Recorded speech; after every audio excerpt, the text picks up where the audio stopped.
di masjid.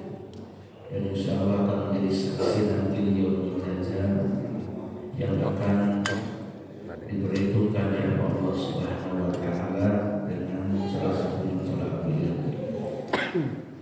Kami atas nama PKM tentunya mengucapkan jazakumullah khairan katsiran kepada para jemaah, kepada ibu juga apa yang telah diinfakkan, apa yang telah dikorbankan, apa yang telah diberikan, itu insya Allah ada perhitungannya baik di dunia, insya Allah terutama untuk di akhirat nanti. Apa yang diinfakkan, apa yang disedekahkan, itulah yang menjadi harta kita, itulah yang menjadi milik kita, itulah yang mutlak milik kita. Jadi apa yang kita miliki selama ini belum tentu menjadi milik kita. Yang pasti menjadi milik kita, kata Rasulullah, ada dua. Yang pertama yang kita makan dan kita minum, itulah yang milik kita. Yang kedua yang kita infakkan di jalan Allah. Nah ini ibu bapak di mikrop ada sudah terpasang satu unit AC. Nah ini alhamdulillah mendapatkan wakaf dari hamba Allah, salah satu jamaah kita, salah satu pengurus masjid kita, dan insya Allah hari ini akan dipasang 2 atau 3 unit lagi. Tapi untuk yang kedua, ketiga dan keempat belum dibayar. Insya Allah mudah-mudahan Bapak Ibu ada rezekinya, ya. Kami menyampaikan tentunya ladang amal, ya. Dilelang ladang amal untuk bekal kita nanti di akhirat. Salah satu yang akan harta yang dibawa ke akhirat. Buat apa banyak harta tidak akan bisa dibawa ke akhirat? Kata siapa? Harta itu bisa dibawa ke akhirat.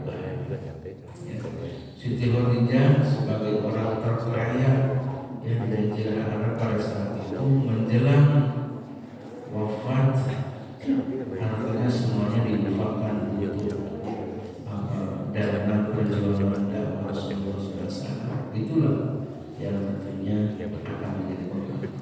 Jadi Bapak Ibu semuanya, siapa lagi keluarga kita yang untuk berwakaf, insya Allah pahalanya akan mengalir sampai hari kiamat nanti, walaupun kita sudah tidak ada. Amin ya Allah. Karena proses sudah siap, dan insya Allah mari kita bersama tolak ilmi, ya, dari Pak Ustaz Abdul Jaliludin. Dan tentunya nanti diakhiri nanti selesai kajian seperti biasa, alhamdulillah kita dapat infak sedekah khusus kepada komunitas pecinta sedekah, Ustaz. Alhamdulillah,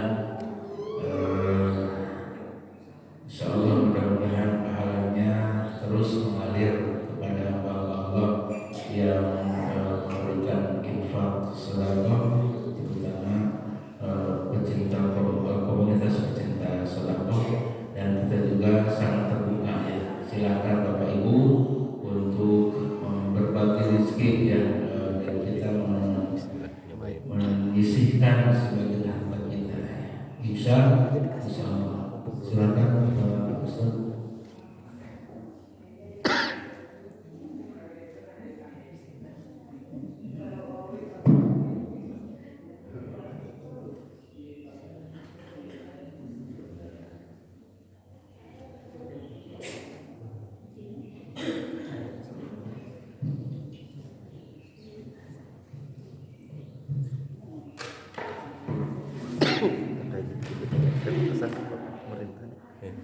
Padahal bisa keburu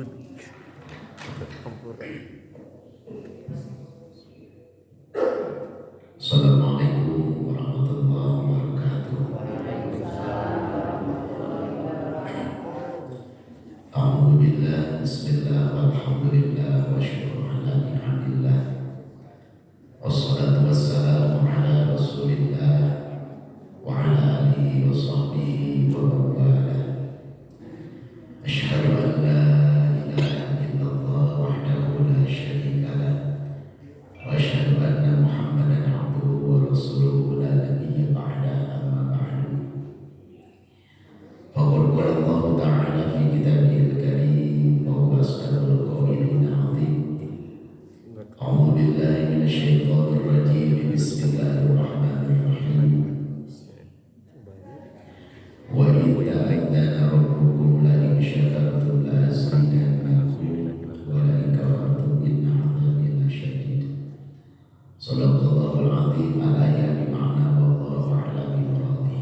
bisa menjadikan turunnya rahmat dan maghfirah Allah Subhanahu wa taala. Amin ya Allah ya rabbal alamin. Bu,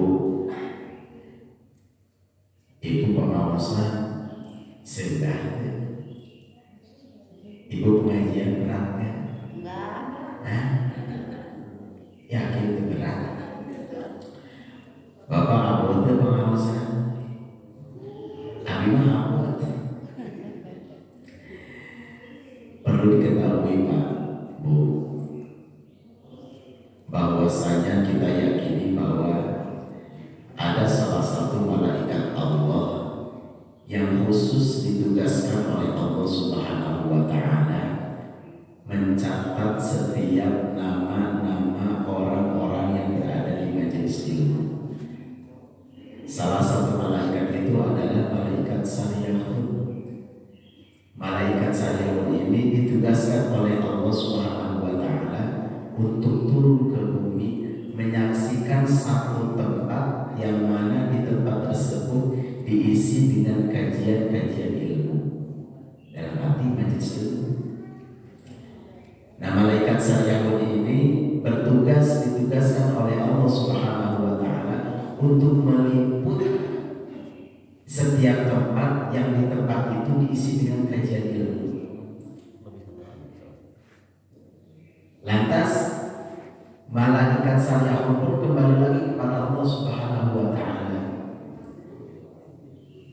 Ya Allah Subhanahu wa ta'ala, bahwasanya kami menyaksikan dalam satu majelis ada si fulan bin fulan, ada si fulanah binti fulanah, ada laki-laki, ada perempuan di majelis itu, disampaikan kepada Allah Subhanahu wa ta'ala, disampaikan satu nama per namanya, dilaporkan kepada Allah Subhanahu wa ta'ala. Malaikat Saryahun menjadi saksi bagi setiap orang yang berada di majelis itu. Nama ini tadi disebutkan Cewon, Jayaya, Mana, Makoko, Ayah, dan dilaporkan langsung kepada Allah Subhanahu wa taala oleh malaikat Saryahun.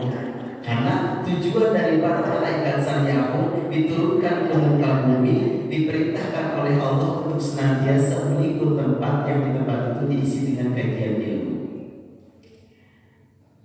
Ya Allah, dalam satu tempat itu ada salah satu jamaah, ada salah satu orang yang mungkin dalam pengajiannya sambil tidur. Ya mungkin entah itu karena capek, karena kelelahan mungkin tahajud, karena kelelahan mungkin pekerjaannya, yang karena kelelahannya mungkin lelah badan dan pikirannya, sampai-sampai ia tetap memaksakan untuk mencari ilmu, duduk di majelis ilmu, sampai-sampai karena kecapeannya orang tersebut sampai kelelahan sambil tidur. Bagaimana kata Allah? Wahai malaikat Saryahun, saksikanlah olehmu bahwasanya orang yang seperti itu pun, maka catatkan olehmu bahwa orang itu akan diampuni dosa-dosanya oleh Allah Subhanahu wa taala dan akan diselamatkan oleh Allah Subhanahu wa taala dari mara bahaya yang akan menimpanya. Cacat menurutnya tadi. Kok malah mencegah? Saya mau barusan ketika mau berangkat pengajian, saya barusan tidur jam 2:30. Semalaman udah tidur karena ada acara. Aduh, setelah kalau ditidakan pasti bakal keberatan.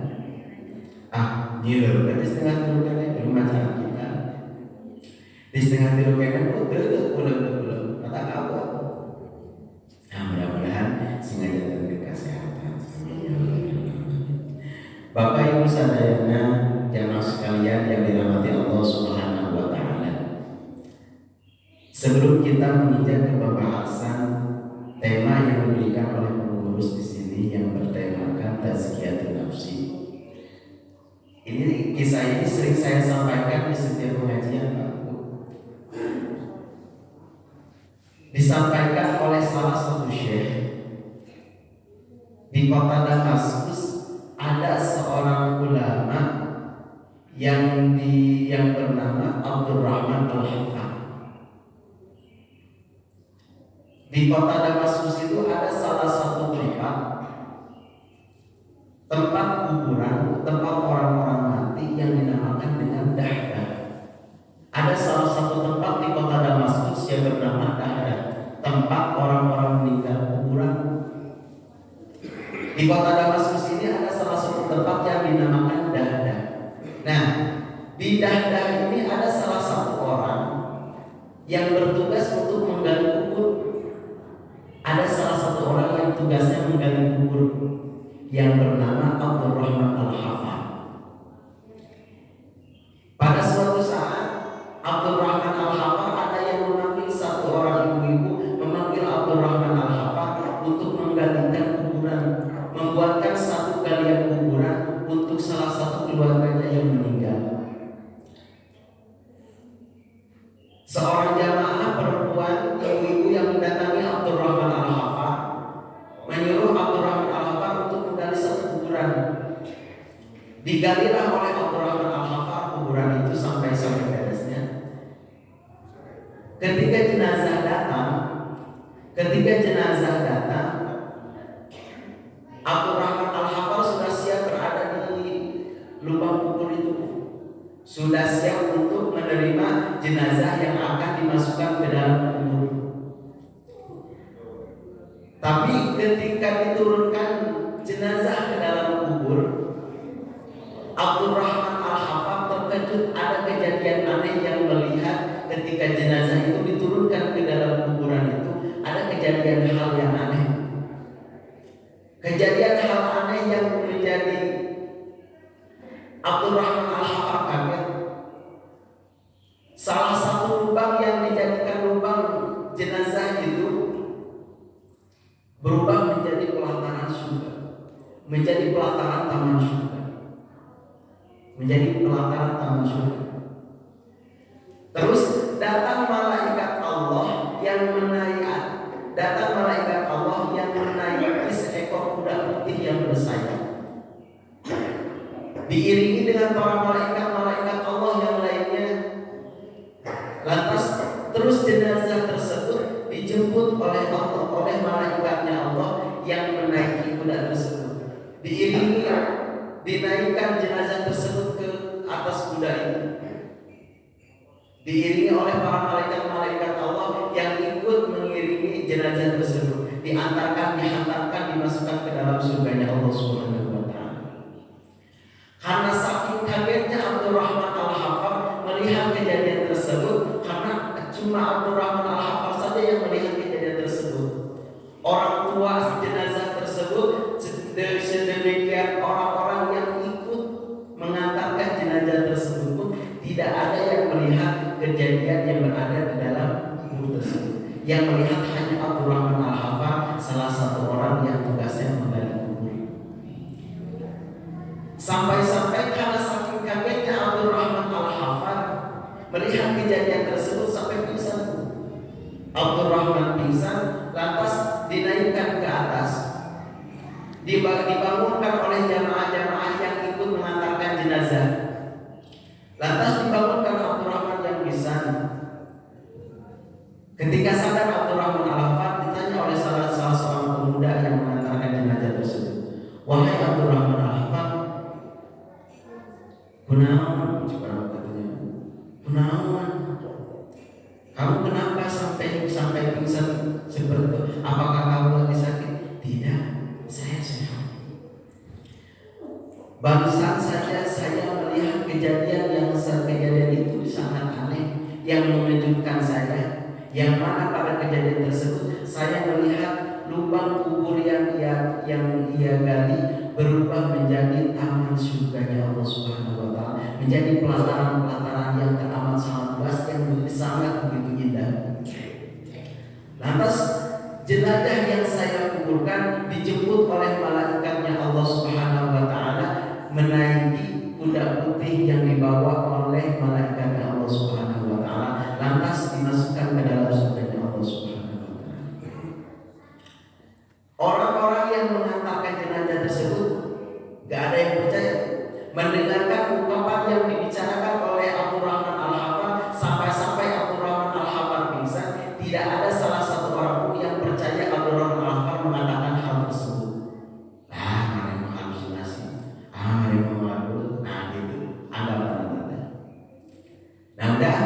Singkat cerita, pemakaman pun beres.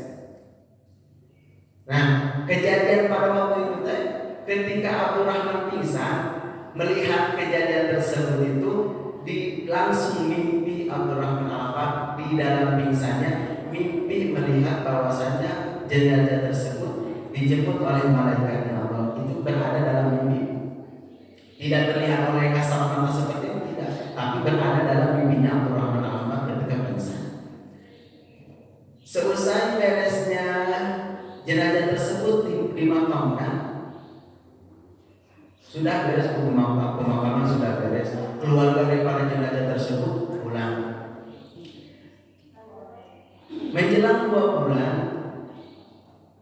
2 bulan, si ibu yang pertama datang ke Abdurrahman Al-Hafar untuk membuatkan satu galian kuburan, datang lagi ke Abdurrahman Al-Hafar untuk kedua kalinya, menyuruh Abdurrahman Al-Hafar untuk membuatkan galian kuburan yang kedua. Digalilah oleh Abdurrahman Al-Hafar sampai datanglah jenazah daripada keluarganya si ibu tersebut untuk dimakamkan. Nah, ketika datang jenazah kedua yang beberapa bulan setelah daripada salah satu keluarganya meninggal, yang kedua ini adalah salah satu keluarganya juga. Begitu Abdurrahman Al-Hafar akan memasukkan jenazah tersebut ke dalam kuburan, ke dalam lubang kubur itu, Abdurrahman Al-Hafar melihat kejadian yang sama, yang mana kuburan tersebut dilihat oleh Abdurrahman Al-Hafar menjadi pelataran yang sangat luas, yang sangat indah, Pak, penuh dengan gemerlap cahaya. Lantas jenazah tersebut dijemput oleh malaikatnya Allah, menaiki kuda putih, dimasukkan ke dalam surganya Allah Subhanahu wa taala. Tapi kejadian kedua ini tidak membuat Abdurrahman pingsan. Langsung ketika Abdurrahman Al-Hafar selesai beres menggali kubur, selesai beres memasukkan jenazah ke dalam kubur, beres segala macamnya, Abdurrahman Al-Hafar ketika sudah para keluarganya pergi, Abdurrahman Al-Hafar langsung menghampiri orang tuanya. Wahai fulana, ya umi, kata Abdurrahman Al-Hafar kepada seorang ibu tersebut yang menyuruh Abdurrahman Al-Hafar untuk menggantikan kuburan yang kedua. Kata Abdurrahman Al-Hafar, wahai ibu, siapakah orang yang dikuburkan ini? Siapakah orang yang meninggal ini? Abdurrahman Al-Hafar bertanya kepada ibu tersebut. Mereka adalah anak-anak saya, Abdurrahman. Yang pertama adalah adiknya, yang kedua adalah kakaknya. Lantas Abdurrahman Al-Hafar bertanya lagi kepada si ibu tersebut, maaf, saya mau bertanya, punya amalia apakah, punya amalan apakah anak ibu sampai pada saat saya menguburkan anak ibu terjadi kejadian yang teramat sangat luar biasa, terjadi kejadian yang teramat sangat menakjubkan. Allah Subhanahu wa taala langsung memuliakan anak-anak ibu, yang mana saya melihat anak-anak ibu, kedua daripada anak-anak ibu, saya melihat kuburannya berubah menjadi pelataran taman-taman surga Allah yang penuh dengan cahaya. Dijemput anak-anak ibu oleh malaikatnya Allah, menaiki kuda putih yang langsung dibawa oleh malaikatnya Allah, dimasukkan ke dalam surganya Allah Subhanahu wa taala. Lantas ibu itu pun menjawab, mereka adalah anak saya, Abdurrahman. Yang pertama adalah adiknya. Adiknya itu yang meninggal ketika di pesantren, yang sedang mencari ilmu. Yang kedua kakaknya yang meninggal, dia adalah kakaknya yang membiayai adiknya semasa di pesantren. Nah, mendengar kejadian tersebut, Abdurrahman Al-Hafar langsung mendapatkan hidayah dari Allah Subhanahu wa taala untuk senantiasa mencari ilmu. Ternyata orang yang mencari ilmu dan orang-orang yang membiayai, yang mendukung, mendorong supaya siapapun orang yang mencari ilmu ketika ia tidak punya bekal, dia bekali. Ketika ia tidak mempunyai akses untuk mencari ilmu, ia fasilitasi. Jadi segala bentuk, misalkan ada satu orang mencari ilmu, misalkan ada salah satu anak mau berangkat ke pesantren, dibekali. Nah, cerita daripada kisah ini, adik yang dibiayai oleh kakaknya, adiknya yang pesantren, kakaknya menjadi tukang kuli bangunan untuk membiayai adiknya yang berada di pesantren. Sebegitu mulianya orang yang mencari ilmu yang berada di pesantren dengan orang-orang yang berusaha berjuang membiayai anaknya ataupun adiknya yang berada di pesantren. Sebegitu mulianya. Nah, saya tuh kalau misalkan mendengar daripada kisah ini, saya suka termenunggu. Saya masuk pesantren tidak dimasukkan sama orang tua. Orang tua saya tidak ada salah satu orang tua, ibu maupun ayah, yang mengetahui saya masuk pesantren. Perjalanan saya masuk pesantren kurang lebih kelas 5 SD, saya berada di pasar, di terminal. Saya ngambil ya barang-barang bekas. Kalau istilah kasarnya saya menjadi gelandangan. Kelas 5 SD, kelas 6 SD saya gelandangan. Ada salah satu tetangga yang memasukkan saya ke dalam pesantren. Sampai sebesar ini, sampai saya nikah, sampai dewasa, sampai saya bisa membaca Al-Quran, sampai saya bisa membaca kitab. Itu salah satu hikmah daripada saya masuk pesantren. Mudah-mudahan ilmu yang saya amalkan sampai kepada orang tua saya. Kalau misalkan orang tua saya memang tidak memasukkan, tidak membiayai saya di pesantren, tapi mudah-mudahan terus kembali kepada beliau, orang tua saya pribadi. Yang kedua, kepada orang-orang yang mendorong saya untuk berada di pesantren. Yang ketiga, untuk guru-guru saya yang mendidik saya di pesantren. Nah, itu pun ketika ibu ada punya anak, masukkan pesantren. Ketika bapak punya anak, masukkan pesantren. Biayai, perjuangkan anak untuk bisa membaca Al-Quran, perjuangkan anak dimasukkan ke pondok untuk senantiasa bisa mengenal Allah, bisa mentauhidkan hatinya kepada Allah Subhanahu wa taala. Nah, berjalan daripada kisah ini, Pak, kisah yang dialami oleh Abdurrahman Al-Hafan, salah satu orang yang menjadi penggali kubur di kota Damaskus, yang berada di kuburan yang bernama Dahdah, menjadi salah satu ulama besar. Dari perjalanannya melihat kejadian daripada orang yang mencari ilmu dengan orang yang membiayai orang yang senang tengah mencari ilmu, sama mulianya dimuliakan oleh Allah Subhanahu wa taala ketika ia sudah meninggal. Lantas Abdurrahman Al-Hafan ketika melihat kejadian ini langsung mendapatkan hidayah dan taufik oleh Allah Subhanahu wa taala, dari Allah Subhanahu wa taala, untuk ingin mencari ilmu lagi. Terus Abdurrahman Al-Hafan mendatangi salah satu pesantren, mendatangi salah satu kiai yang berada di kota Damaskus. Ya Syekh, aku datang kepadamu ingin mencari ilmu, saya ingin mengaji, kata Abdurrahman Al-Hafan kepada Syekh tersebut. Lantas Syekh tersebut bertanya kepada Abdurrahman Al-Hafan, "Hei Abdurrahman Al-Hafan, berapakah usiamu?" "Usiaku sekarang 50 tahun ya Syekh." Bayangkan 50 tahun baru masuk pesantren, tidak mengenal yang namanya ngaji, tidak mengenal yang namanya belajar Al-Quran, tidak mengenal yang namanya belajar kitab. Baru 50 tahun Abdurrahman Al-Hafan mendapatkan hidayah dan taufik dari Allah Subhanahu wa taala untuk ingin mencari ilmu. Ditanya oleh Syekh tersebut, "Nah, kamana wae atuh bageuna?" Gitu sahabatnya. "Kamana wae atuh bageuna karek ayeuna daya ngaji." Ari ibu kamana wae karek ayeuna ngaos Al-Qur'an teh. Karek ayeuna hoyong diajar ngaos Qur'an teh. Nah, kamana wae atuh nuju ali. Nah, gitu cik bahasa Medina. Syekh tersebut menyampaikan guyonannya kepada Abdurrahman Al-Hafan. Lantas Abdurrahman Al-Hafan diterima oleh syekh tersebut, mengaji di pesantren tersebut.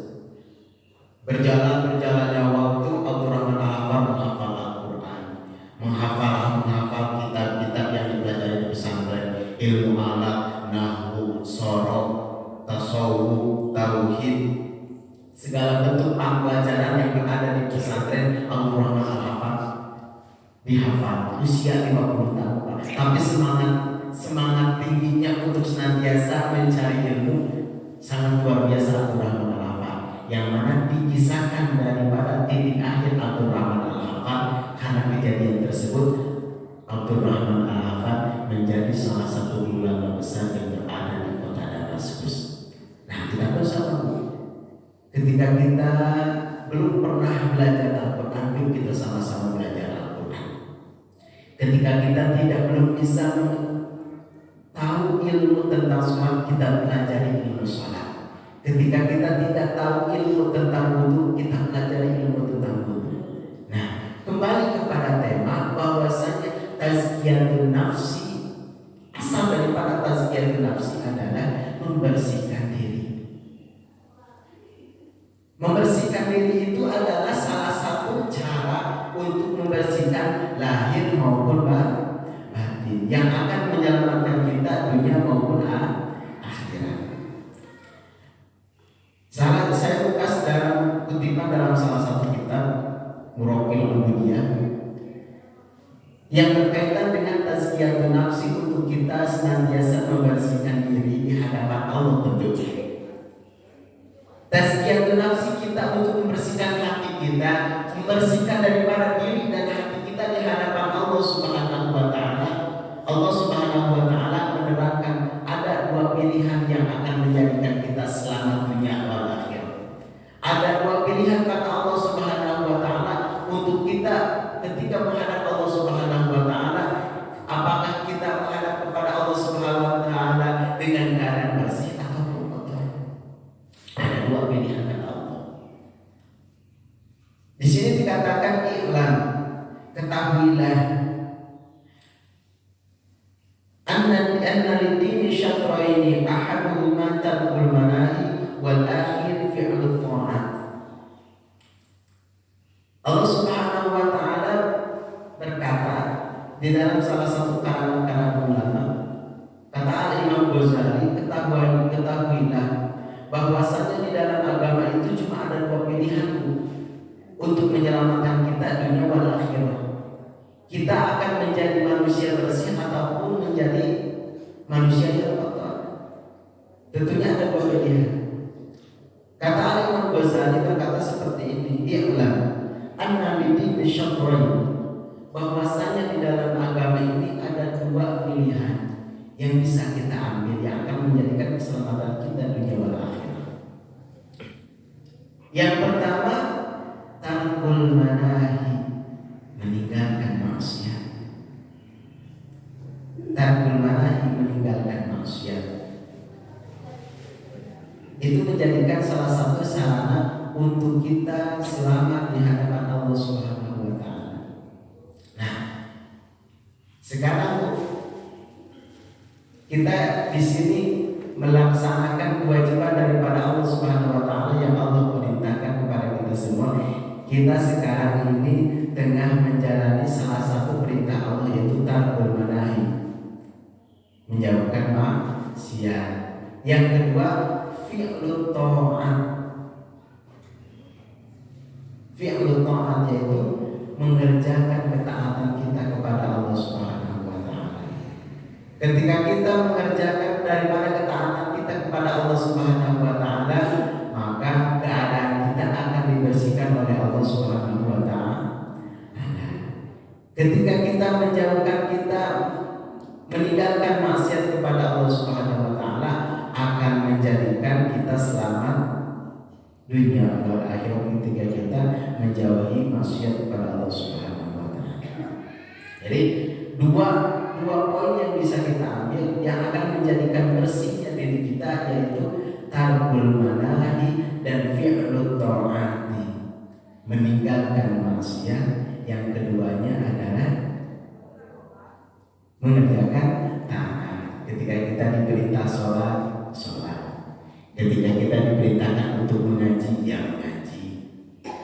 kita diperintahkan untuk belajar Al-Quran, membaca Al-Quran, kita berani membaca dan belajar Al-Quran.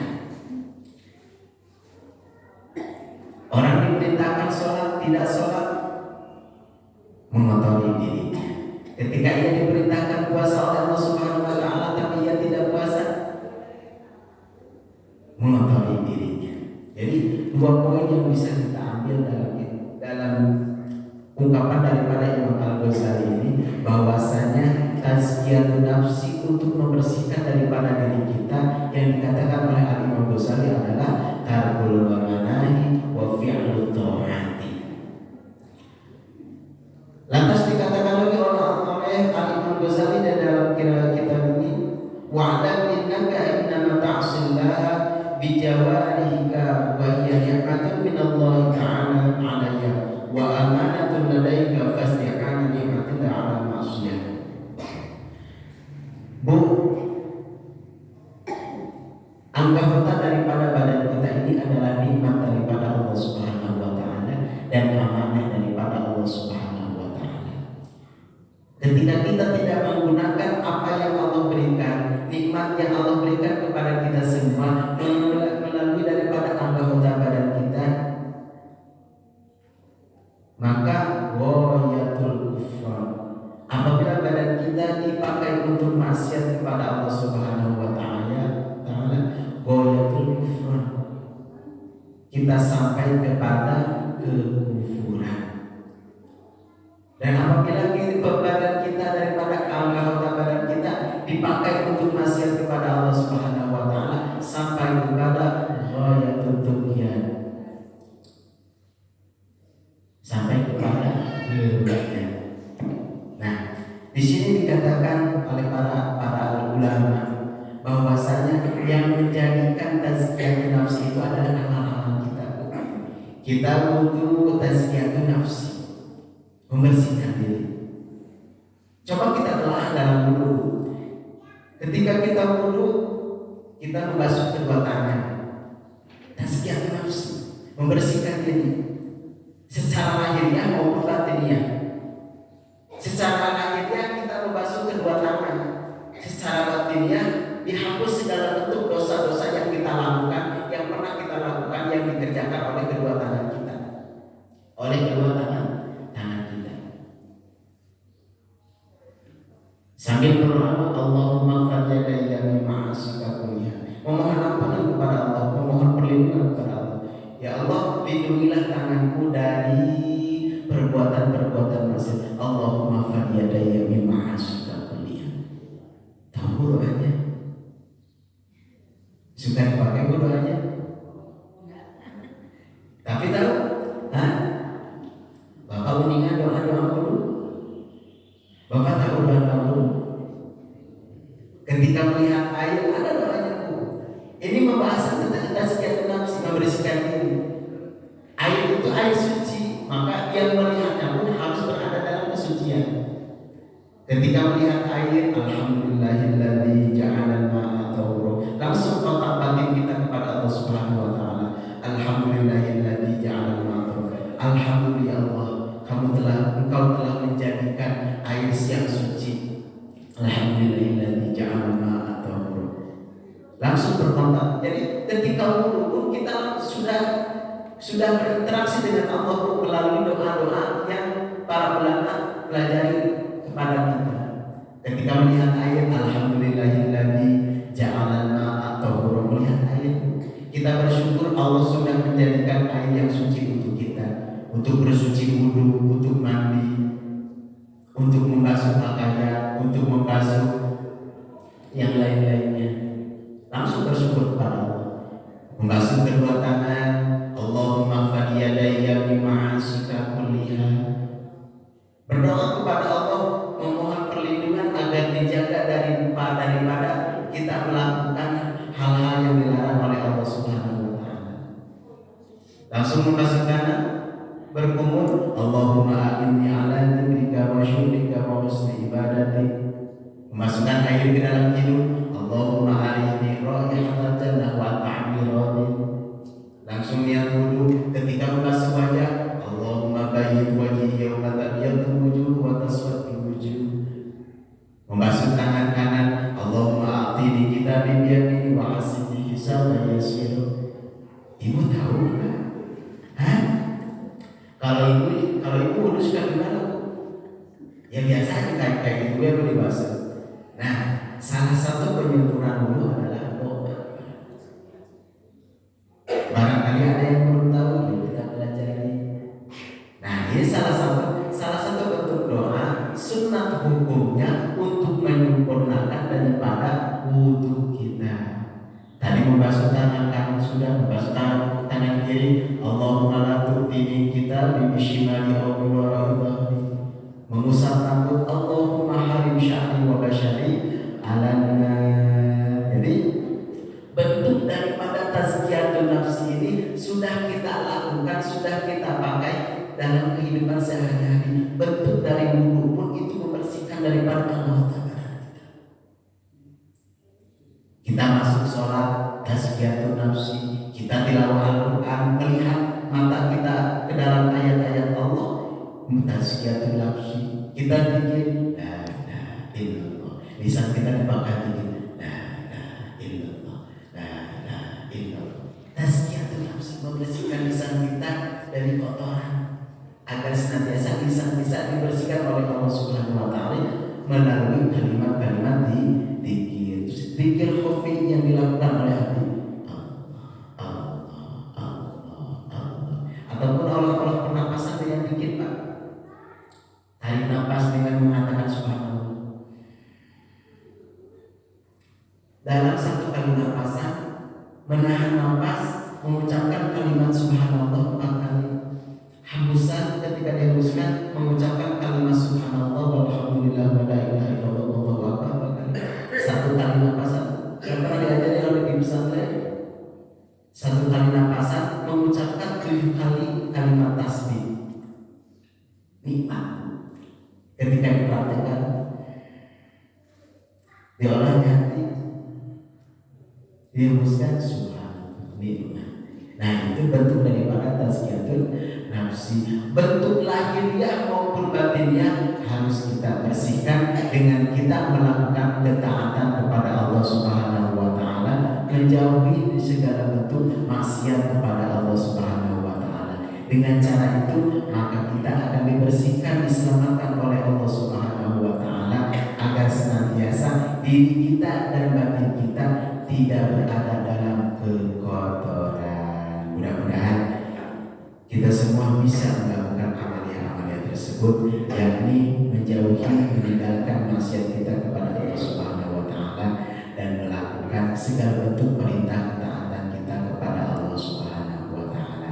Amin ya Allah ya rabbal alamin. Mudah-mudahan para ibu jamaah sekalian, bapak jamaah sekalian yang dirahmati Allah Subhanahu wa Ta'ala, kita berdoa kepada Allah Subhanahu wa Ta'ala mudah-mudahan segala bentuk amalia ibadah kita ada dalam penerimaan Allah Subhanahu wa Ta'ala, dan mudah-mudahan kita selamanya senantiasa ada dalam curahan rahmat dan maghfirah Allah Subhanahu wa Ta'ala, diberikan hidayah dan taufik oleh Allah Subhanahu wa Ta'ala. Amin ya Allah ya rabbal alamin. Ibu bapak jamaah sekalian yang dirahmati Allah, cukup sekian yang bisa saya sampaikan. Salahnya dari kedua saya pribadi, benarnya ungkapan daripada Allah Subhanahu wa Ta'ala dan karangan para ulama. Mudah-mudahan segala bentuk amalia yang kita lakukan hari ini ada dalam penerimaan Allah Subhanahu wa Ta'ala. Amin ya Allah ya rabbal alamin. Cukupkan sekalian, akhirul kalam. Assalamualaikum warahmatullahi wabarakatuh.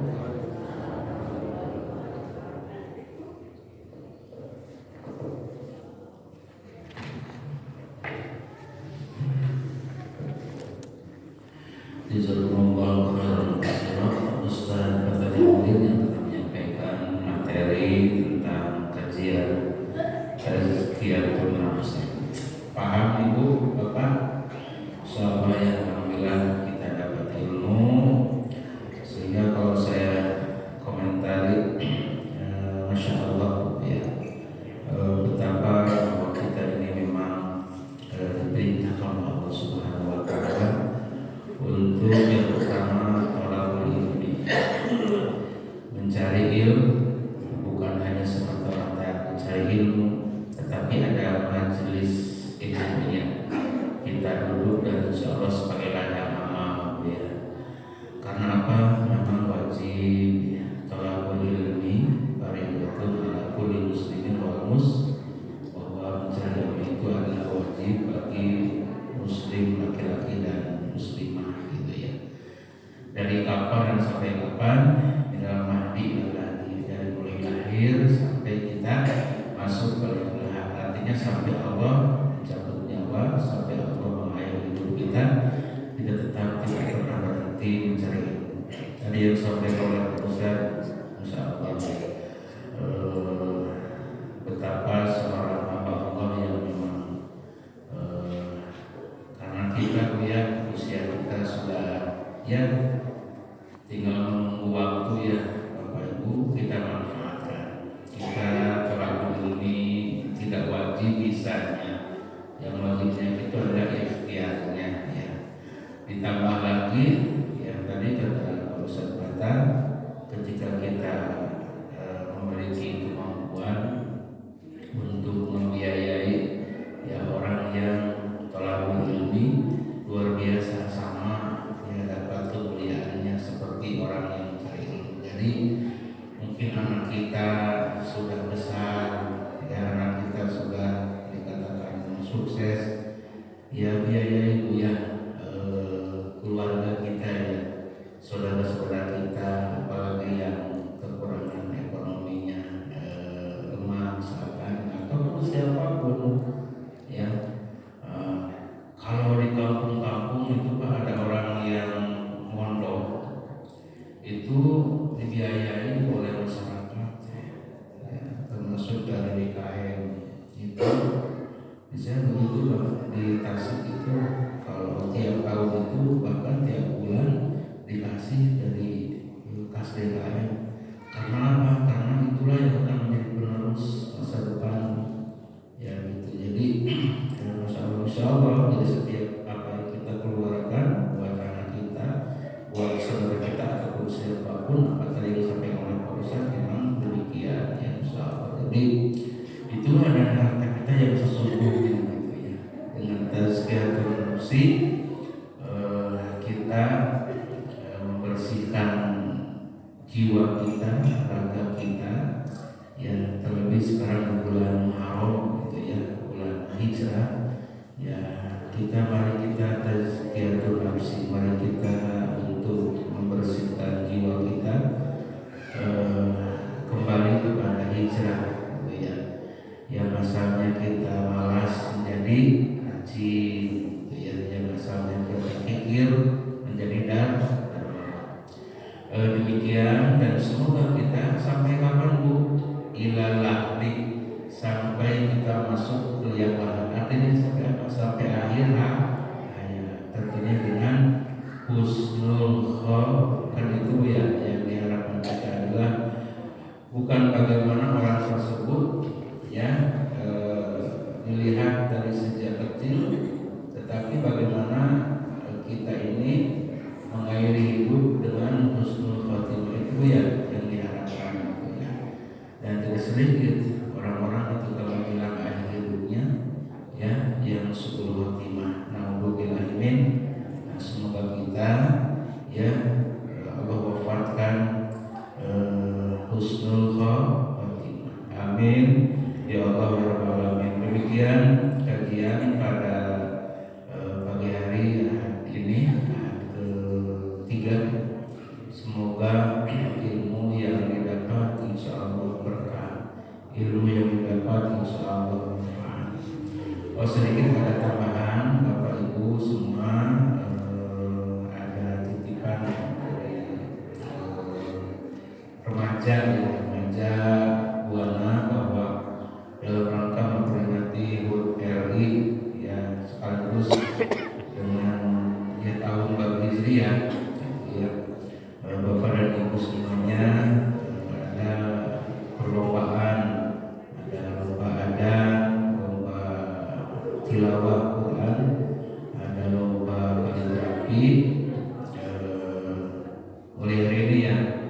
Itulah yang ikut sertakan ya, ikut sertakan sesuai dengan kemampuan kita, kasih support, kita